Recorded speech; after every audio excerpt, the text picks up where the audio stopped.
Promouvoir l'insertion des personnes en situation de handicap, c'est l'objectif de la journée organisée par 4 étudiants en deuxième année d'ergothérapie à l'IRFE de Saint-Denis. C'est une marche de 3 km qui a été le moment fort de cette journée.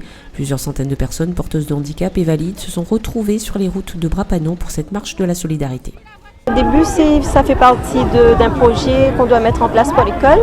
Et puis ça a dépassé ce stade maintenant, c'est devenu vraiment une grande cause à défendre pour nous. Là, on s'implique, mais pas uniquement pour les personnes en situation de handicap. On veut aussi toucher les personnes valides et vraiment leur dire que ces personnes en situation de handicap existent et qu'on peut tous cohabiter ensemble. Allons avancer avec Brapanon ou comment s'impliquer dans l'intégration des personnes en situation de handicap. Ces futurs ergothérapeutes qui auront pour mission d'accompagner ces personnes lorsqu'ils seront diplômés veulent dès aujourd'hui participer à changer les regards. Ergothérapeute, on sera en contact souvent, voire la plupart du temps avec des personnes en situation de handicap et du coup ça dans leur environnement et du coup ça demande un vrai investissement personnel. C'est améliorer la vie des personnes qui sont en situation de handicap mais aussi les accompagner et leur permettre de continuer à avoir leur activité au quotidien, que ce soit le loisir, dans la vie au quotidien et en faisant des adaptations, en leur proposant des compensations. Et là aujourd'hui c'était vraiment petit pas, c'est arrivé, main dans la main et puis allons bouger ensemble. Clémentia, Huguette et Eric ont passé un moment particulièrement agréable et ils n'ont qu'une seule envie, recommencer ce genre d'opération. Pour moi ça m'a fait du bien, c'était formidable, bien que ça m'a donné le courage de revenir parce que j'étais distancée plusieurs fois et là j'ai retourné vraiment avec joie. Et il faudrait le faire plus souvent même. La cohabitation valide et handicapés, c'est important.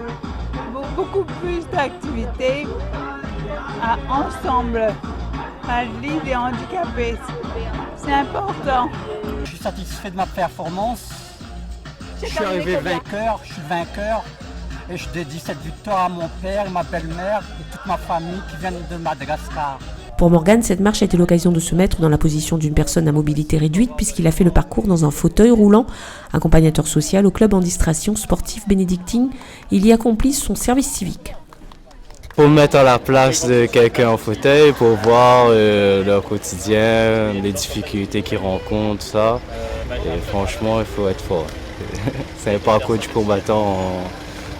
Une course mais également un stand pour s'informer. Roulez avec nous, c'est ce que vous propose le club handisport de Saint-Paul qui présentait pour la première fois des fauteuils tout-terrain. Ces fauteuils sont vraiment adaptés à rouler sur du terrain difficile. Par exemple, là, ça fait un mois que nous les avons, là, donc on a fait pas mal de sentiers en essai. Par exemple, on peut descendre la savane de Saint-Paul, donc de l'Île-Lagon jusqu'au Cap Laoussé. Et surtout, on peut aussi remonter avec. Donc c'est quand même des fauteuils qui sont polyvalents, confortables. La seule contrainte, c'est qu'il faut pouvoir retenir un guidon. Mais il y a aussi des adaptations donc, pour les tétraplégiques et les hémiplégiques. Mais c'est super, c'est bien parce que par rapport au mode de déplacement, je pense que pour les personnes à mobilité réduite, il est indispensable d'avoir un engin pour pouvoir se déplacer dans les sentiers. Le maire et conseiller général de Brapanon s'est dit fier d'accueillir une telle manifestation qui fait la part belle à la différence. Ce sont des jeunes qui aujourd'hui créent un élan de solidarité. C'est vrai qu'ils sont dans une formation spécifique, mais profiter d'eux pour justement être des acteurs bénévoles, on va dire, sur une journée comme ça, sur le sport et la différence, puisque le mot handicap, j'espère qu'un jour on dira nous sommes tous différents, chacun, et on dira les gens différents de la vie. Donc, ces gens différents de la vie ont besoin aujourd'hui, que ce soit à Brapanon, sur l'ensemble de la Réunion, d'avoir un moment de rencontre. Lino, notre célèbre humoriste pays, était le parrain de la manifestation. Une belle photo de famille a conclu ce très beau moment de solidarité et de partage.